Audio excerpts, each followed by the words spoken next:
మీ business ఏదైనా మీ ఊర్లో promotion చేయాలంటే అది సుమన్ టీవీతోనే సాధ్యం. ఇప్పుడే సంప్రదించండి. నమస్తే సుమన్ టీవీ. మనం ప్రస్తుతం పిఠాపురం నియోజకవర్గం గోకులం గ్రాండ్ దగ్గర ఉన్నాము.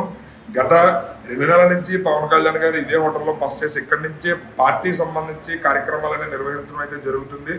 దీనిలో భాగంగా ఈ రోజు పవన్ కళ్యాణ్ గారు పిఠాపురం నియోజకవర్గానికి సంబంధించి నామినేషన్ ప్రక్రియ అయితే ఇవాళ వేయడం అయితే జరుగుతుంది. దీనిలో భాగంగా పవన్ కళ్యాణ్ గారి గోకులం గ్రాండ్ దగ్గర నుంచే నామినేషన్ వేయడానికి అయితే బయలుదేరారు. అయితే ఈ నామినేషన్ ప్రక్రియలో ఆయన బయలుదేరి ముందు ఈ హోటల్ ఎండి అయినటువంటి మేడం గారి బ్లెస్సింగ్స్ తీసుకుని ఇక్కడి నుంచి బయలుదేరడం అయితే జరిగింది.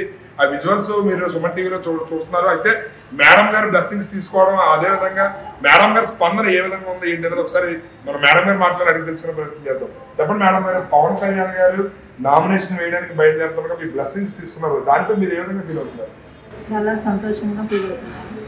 పవన్ కళ్యాణ్ పిఠాపురం జయం వచ్చి పిఠాపురం ప్రజలకే కాదు సమస్త 50 మందికి కూడా జయకరంగా మారాలని దేవుని ఆశీస్సులు అతనికి ఉంటాయని ఆశిస్తున్నాను. చెప్పండి, ఆయన బ్లెస్సింగ్స్ ఇచ్చేటప్పుడు మీతో ఏ విధంగా మాట్లాడారు? మీకు మీరు ఏ విధంగా ఆయన బ్లెస్సింగ్స్ ఇవ్వడం జరిగింది? దేవుడు మహాకృప ఆయన మీద ఉందని చెప్పేసి దేవుడు నాతో మాట్లాడాడు. నా దేవుని చేతిలో రాజకీయం ఒక్కటంగా ఉంటావు నువ్వు అని చెప్పి, అదే కాకుండా దేవుని చేతిలో భూషణ్ కిరీటంగా ఉంటాడు అని వాగ్దానం ఆయనతో మాట్లాడమని నాతో చెప్పారు. అదే నేను మాట్లాడాను.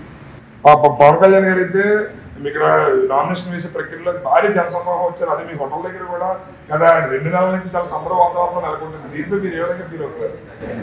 చాలా సంతోషంగా అనిపించింది. ఇదంతా కూడా దేవుని ఏర్పాటు, ఆయన కృప. దేవుడు ఒక మాట చెప్తాడు ఎప్పుడు కూడా, దేవుని ప్రేమించే వారికి అనగా ఆయన సంకల్పం చొప్పున పిలువబడిన వారికి మేలు కలుగుటకే సమస్తము సమకూడి జరుగును అన్న వాగ్దానం మా బ్రతుకుల్లో నెరవేర్చాడు దేవుడు. పవన్ కళ్యాణ్ గారికి ఇక్కడికి వస్తారని, ఈ హోటల్లో ఉంటారని, ఆయన పిఠాపురం నామినేషన్ వేస్తారని మేము ఊహించలేదు. కానీ దేవుడు మహాకృప ఎంత గొప్పది అంటే, డిసెంబరు 2వ తారీఖున ఈ హోటల్ ఓపెన్ చేసాము.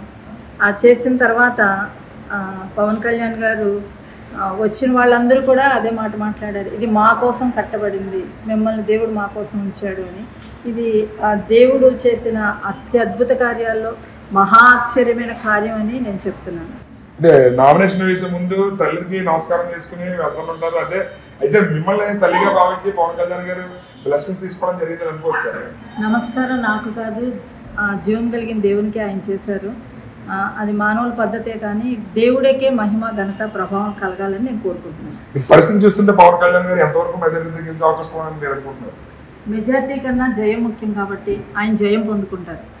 రైట్, చూసారు కదా, గోకులం అధినేత అయినటువంటి మేడం గారు, పవన్ కళ్యాణ్ గారు చాలా మంచి వ్యక్తి, ఆయనకి దేవుని ఆశీస్సులు ఖచ్చితంగా ఉంటాయి, ఆయనకి జయం ఖచ్చితంగా కలుగుతుంది. ప్రజలందరూ కూడా యోగక్షేమాలతో ఆనందాల్లో ఉండాలంటే పవన్ కళ్యాణ్ లాంటి వ్యక్తిని గెలిపించుకోవాలని చెప్పి తన ఆనందాన్ని అయితే చెప్తున్నారు. అదేవిధంగా పవన్ కళ్యాణ్ గారు మా హోటల్కి రావడం ఇది దేవుడు ప్రక్రియలో భాగంగానే జరిగిందని చెప్పి తన ఆనందాన్ని అయితే సుమన్ టీవీతో పంచుకోవడం అయితే జరిగింది. కెమెరామెన్ వెంకటేష్తో శ్రీనివాస్, సుమన్ టీవీ.